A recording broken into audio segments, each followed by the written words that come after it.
Thousands attended the interfaith service held at a local sports arena. The ceremony was followed by a private burial.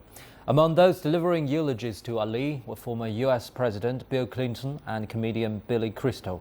Ali's wife, Lonnie Ali, thanked all who attended for helping to fulfill Ali's final wishes.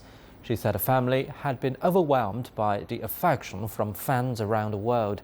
The iconic boxer died last Friday, aged 74. Our correspondent Sean Calebs in Louisville has more.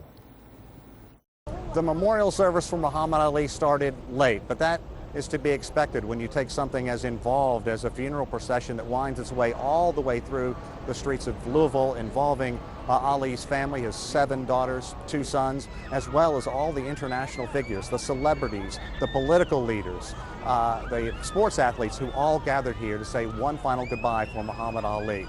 There were 15,000 tickets that were printed.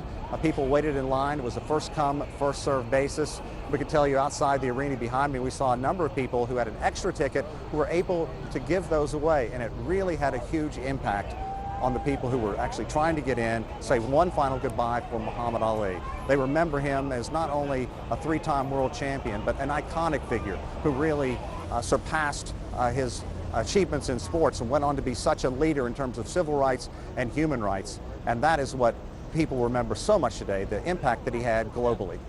And I love to see him get all the nationalities together, bring people together. It's been a long time coming, but it's a big movement.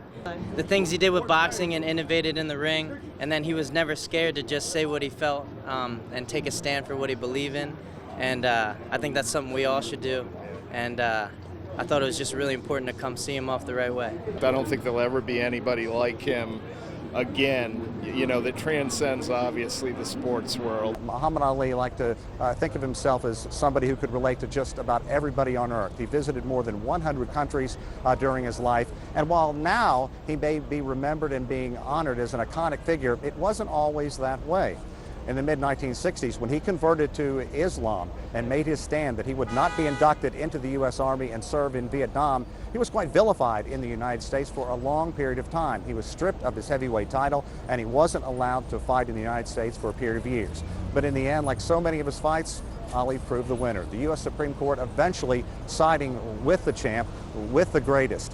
And really, after that, we saw just a general outpouring of support over Ali as he publicly battled Parkinson's disease for the past 30 years. And today, Muhammad Ali being remembered as someone who had such an impact throughout the world.